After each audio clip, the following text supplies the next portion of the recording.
নমস্কাৰ ছাত্ৰ ছাত্ৰীসকল welcome to my YouTube channel আজি আমি কৰিম অনুশীলনী 1.4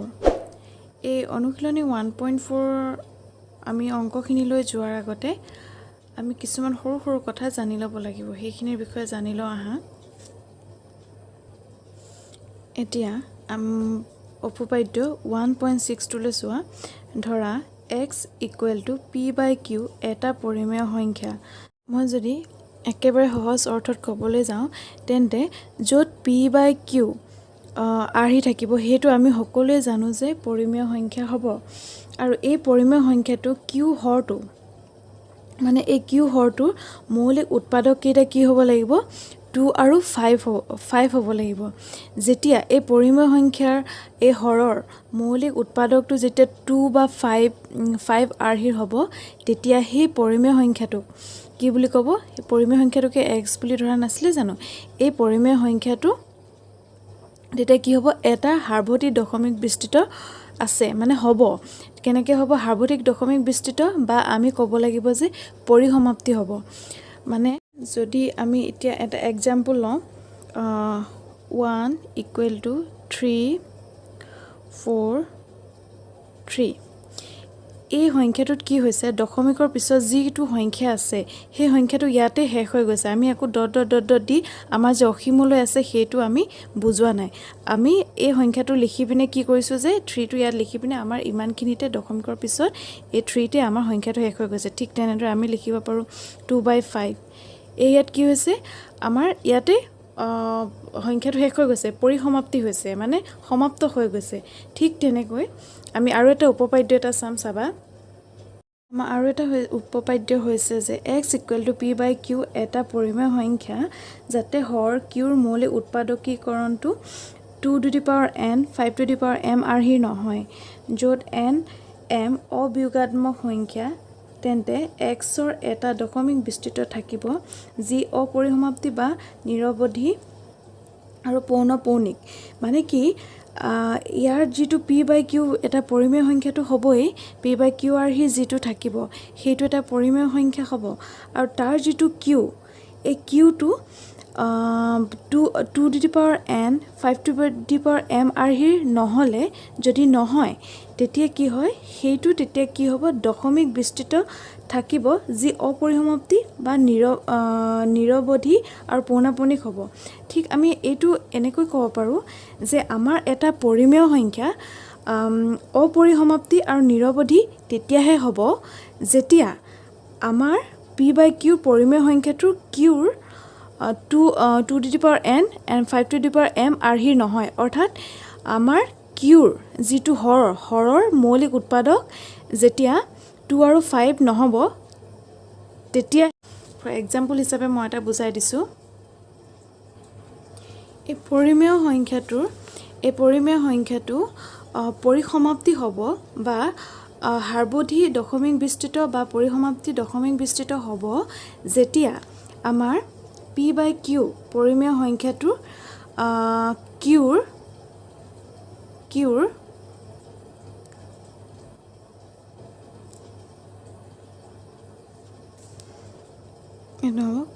মৌলিক উৎপাদক কি হ'ব লাগিব 2 আৰু 5 একেবাৰে সহজ অৰ্থত তেতিয়া আমাৰ কি হ'ব আমাৰ পৰিসমাপ্তি বা সাৰ্বত্ৰিক দশমিক বিস্তৃত হ'ব পৰিসমাপ্তি মানে তাৰ সংখ্যাটো কি হ'ব তেতিয়া দশমিকৰ পিছৰ সংখ্যাটো ৰৈ যাব মানে শেষ হৈ যাব 1.343 তাৰপিছত আৰু কোনো ধৰণৰ সংখ্যা নাথাকে শেষ হৈ যাব তেতিয়াই হ'ব যেতিয়া আমাৰ পৰিমেয় সংখ্যাটো qৰ মৌলিক উৎপাদকটো কি হ'ব 2 আৰু 5 হ'ব আৰু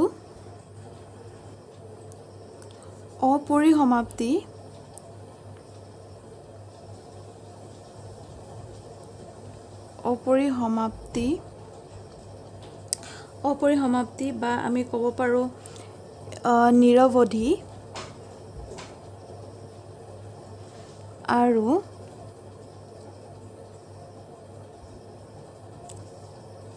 পৰিমেয়টো পৌনঃপুনিক হ'ব যেতিয়া আমাৰ দশমিকৰ পিছত যিকোনো সংখ্যা কি হ'ব ৰিপিট হৈ থাকিব 3 3 3 3 এনেকৈ গৈ থাকিব যিটো পৰিসমাপ্তি মানে কোনো ধৰণৰ অপৰিসমাপ্তি মানে কোনো ধৰণৰ কি হয় ইয়াৰ সমাপ্ত নহয় সি অসীমলৈ গৈ থাকিব অৰ্থাৎ আৰু কি বুলি আৰু কি হ'ব পৌনঃপুনিক হ'ব সেই একেটা সংখ্যা কি হৈ যাব ৰিপিট হৈ থাকিব আৰু এইটো তেতিয়াই হ'ব যেতিয়া p আৰু qৰ এই p আৰু qৰ এই পৰিমেয় সংখ্যাটোৰ পৰিমেয়ৰ qৰ মৌলিক উৎপাদক 25 নহ'ব 25 মৌলিক উৎপাদক 25 নহ'ব মানে বা এইটো আৰ্হিৰ নহ'ব তেতিয়াহে কি হ'ব ই অপৰিসমাপ্তি হ'ব আৰু পৌনঃপুনিক হ'ব যেতিয়া এই আৰ্হিটোৰ মতে নহ'ব তেতিয়া এইটো হ'ব আৰু যেতিয়া আৰ্হিটোৰ মতে হ'ব 2 to the power n 5 to the power m বা মৌলিক উৎপাদক 2 বা 5 হ'ব তেতিয়া কি হ'ব পৰিসমাপ্তি হ'ব শেষ হৈ যাব গতিকে এতিয়া আহোঁ আমি অনুশীলনীলৈ যেতিয়া আমি অনুশীলনীৰ অংকবোৰ কৰি যাম তেতিয়া আৰু ভালদৰে বুজি গৈ থাকিম এতিয়া অনুশীলনী 1.4ৰ প্ৰথম অংকটো আছে যে কৈছে যে দীৰ্ঘ হৰণ নকৰাকৈ তলত উল্লেখ কৰা পৰিমেয় সংখ্যাবোৰক কোনবোৰ দশমিক বিস্তৃতি পৰিসমাপ্তি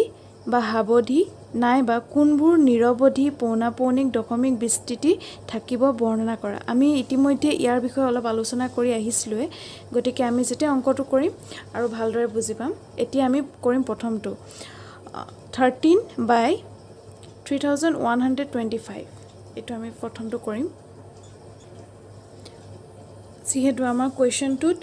কৈছে যে দশমিক বিস্তৃতি পৰিসমাপ্তি নে অপৰিসমাপ্তি গতিকে সেইটো পৰীক্ষা কৰিবলৈ হ'লে আমি কি কৰিব লাগিব যিহেতু আমি জানো p বাই q যেতিয়া আমাৰ আৰ্হিত থাকিব তেতিয়া আমি qৰ মৌলিক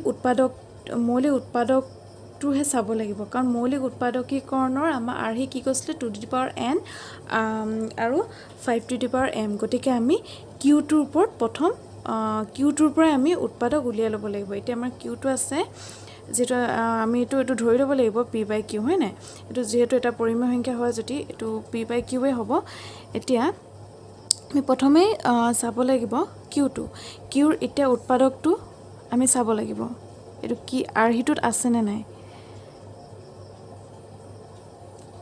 25 এক 5 ৰে যাব ডাইৰেক্ট 5 6 গুণ 30 30 হ'ব তাৰপিছত 10 5 দুগুণ 10 5 5 গুণ 25 হ'ব তাৰপিছত আকৌ 5 ৰে যাব 5 গুণ 5 হ'লে ইয়াত থাকিব 125 5 25 125 তাৰপিছত আকৌ থাকে 125ক আকৌ 5 ৰে যাব তেতিয়া কি হ'ব 5 দুগুণ 10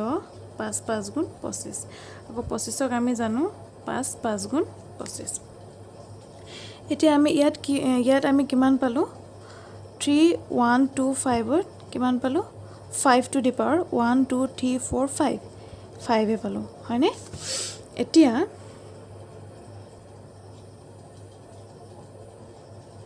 আমি পাতি ল'ম যিহেতু হৰৰটোৱে লৈছোঁ 3125ত আমি পালোঁ 5 টু দি পাৱাৰ 5 আমি আগতে আমি এটা কথা জানো যদি a টু দি পাৱাৰ 0 থাকে ইয়াৰ মানটো কি হয় সদায় 1 হয় গম পাইছা এইটো আমি গতিকে আমি 2 to the power 0 into 5 to the power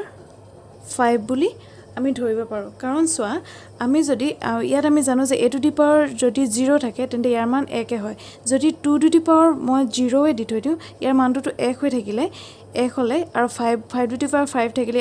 ইয়াৰ মান যিমান ওলাব লাগে 5 টু দি পাৱাৰ 5 হৈ থাকিব গতিকে এই অংকটোত আমি কি ইউজ কৰিব লাগিব যে a টু দি পাৱাৰ 0টো আমি ইউজ কৰি পিনে 2 টু দি পাৱাৰ 0 আমি বহাব পাৰোঁ ইয়াত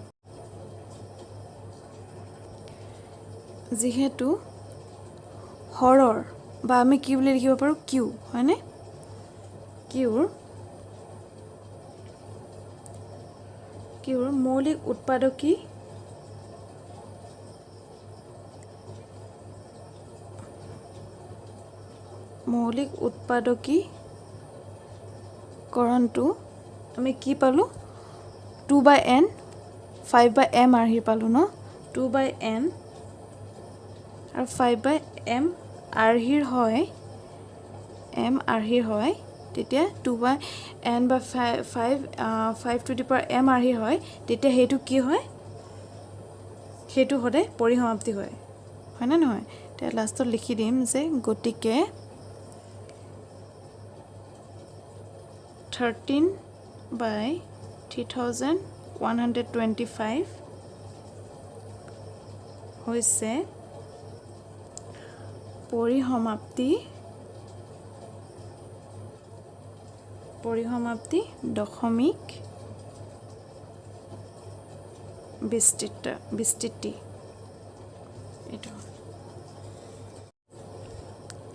এইটো আসলে ইমানে এতিয়া আমি কৰিম 2 নম্বৰটোত আছে আমাৰ 17/8 এডি 2 নম্বৰটোত আছে আমাৰ 17/8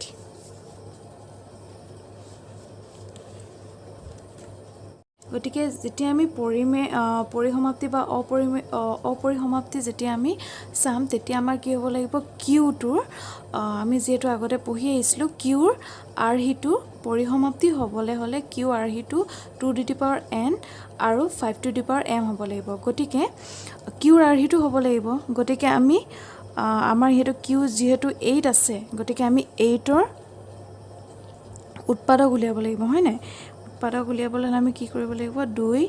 4 গুণ 8 তাৰ পিছত 2 গুণ 4 এতিয়া আমি 8ৰ কিমান পালো এতেকে 8ৰ পালো 2 to the power 1 2 3 2 to the power 3 এতিয়া চোৱা আমি সদায় জানোৱে যে a to the power 0 equal to সদায় কি হয় 1 হয় এটো আমি জানো গতিকে ইয়াত আমি 2 to the power যদি 3 দিও আৰু ইয়াত আমি যদি 5 to the power 0 দিও তেতিয়া আমাৰ মানটো কিমান হৈ থাকিব 1 হৈ থাকিব ইয়াৰ মানটো তেতিয়া ইয়াত যিমানে নিদিও লাগে ইয়াত যেতিয়া নট দি দিম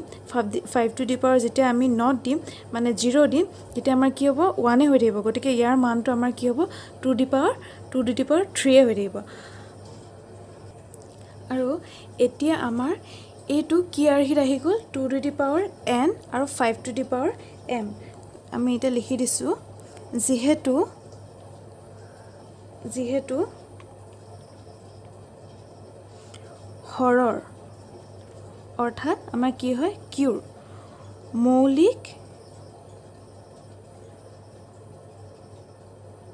উৎপাদকীকৰণটো কিমান পালো কি আৰ্হিৰ পালো 2 to the power n 5 to the power m আৰ্হিৰ হয় যেতিয়া আমাৰ কিউৰ মৌলিক উৎপাদকীকৰণটো 2 to the power n আৰু m to 5 to the power m আৰ্হিৰ হয় তেতিয়া আমাৰ সেই পৰিমেয় সংখ্যাটো কি বুলি কয় পৰিসমাপ্তি দশমিক বিস্তৃত বুলি কয় ন গতিকে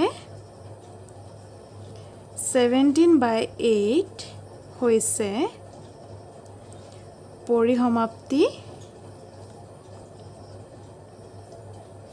দশমিক বিস্তৃতি যেতিয়া আমাৰ এই আৰ্হিটোৰ হ'ব তেতিয়া আমাৰ কি হ'ব পৰিসমাপ্তি দশমিক বিস্তৃতি হ'ব আৰু এই আৰ্হিটোৰ হ'বলৈ হ'লে কি হ'ব কিউৰ মৌলিক উৎপাদকীকৰণটো এইটো আৰ্হি হ'ব লাগিব আৰু কিউৰ আমি মৌলিক উৎপাদকীকৰণটো কি পালো 2 to the power 3 আৰু 5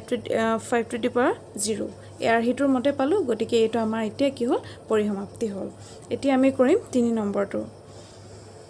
আমাৰ 3 নম্বৰটোত আছে 64/455 এইটো এতিয়া আমি কৰিম এইটো ঠিক আগৰ কেইটা নিচিনা একে যেহেতু এটো p by q আৰ্হিত আছে আৰু আমি পৰিসমাপ্তি নে অপৰিসমাপ্তি আমি যেহেতু এটো চাব লাগিব গতিকে আমি q টো সদায় চাও হয়নে q টো চাবলৈ হলে কি হ'ব লাগিব আমি উৎপাদক উলিয়াব লাগিব ইয়াৰ উৎপাদক উলিয়াবলৈ হলে 455 পাছে যাব 5 9 গুণ 45 5 গুণ 5 তাৰপিছত যাব 7 গুণ 7 3 গুণ 21 ইয়াৰ এতিয়া আমি কিমান পালো 455 ৰ উৎপাদক কেইটা কি পালো 5 7 আৰু 13 এতিয়া চোৱা আমি কি কৈছিলোঁ পৰিসমাপ্তি যদি হ'বলৈ হয় পৰিসমাপ্তি যদি হ'বলৈ হয় কি কৈছিলোঁ 2 to the power n আৰু 5 to the power m হ'ব লাগিব বুলি কৈছোঁ এতিয়া চোৱা ইয়াত আমাৰ 5টো আছে বাৰু 5টো আছে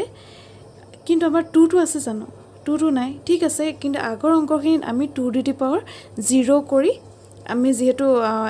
a to the power 0 মানটো যেটো 1 গতিকে 2 to the power আমি 0 কৰি 1 কৰি লৈছিলোঁ আমাৰ সেই আৰহিটোৰ কাৰণে হয়নে নহয় তে আমি বহাই লৈছিলোঁ কিন্তু ইয়াত যদি মই 5 to the power m টো যদি বহাওঁ আকৌ 2 to the power m টো যদি 2 to the power 0টো যদি মই ধৰি লওঁ তেতিয়াও কি হয় তেতিয়াও আমাৰ আৰহিত নাহে তাৰ বাহিৰেও কি আছে এইকেইটাৰ বাহিৰেও আৰু কি আছে এই দুটা এক্সট্ৰাকে আছে 7 আৰু 13 কিন্তু আমাৰ আৰহিটোত কি সংখ্যা আছিলে অকল 2 আছিলে আৰু 5 আছিলে এই আৰহিটোৰহে হ'ব লাগিব বুলি কৈছে কিন্তু আমাৰ এই আৰহিটো থকাৰ উপৰিও আমাৰ কি আছে এই সংখ্যাকেইটাও আমাৰ এক্সট্ৰাকে আছে গতিকে ই কি হ'ব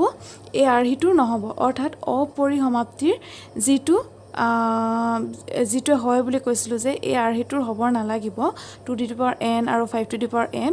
এই আৰহিটোৰ হ'ব নালাগিব তেতিয়া আমাৰ অপৰিসমাপ্তি হ'ব বুলি কৈছিলে গতিকে আমাৰ যেহেতু এই আৰহিটোৰ নহয় গতিকে এইটো আমাৰ কি হ'ব এতিয়া অপৰিসমাপ্তি হ'ব অপৰিসমাপ্তি এইটো কাৰণে হ'ব কাৰণ ইয়াৰ 2 to the power আৰু 5 to the power আৰহিটোৰ নহয় ইয়াৰ এক্সট্ৰাকে কি আছে 7 আৰু 13 আছে এতিয়া আমি লিখি দিম যিহেতু হৰৰ মৌলিক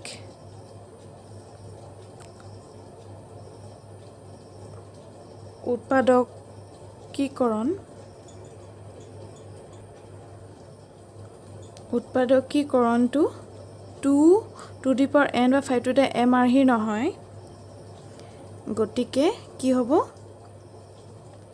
64/455 to 65 হ'ব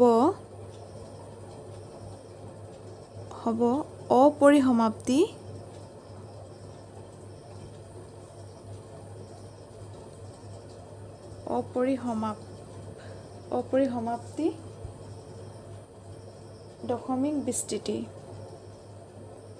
দশমিক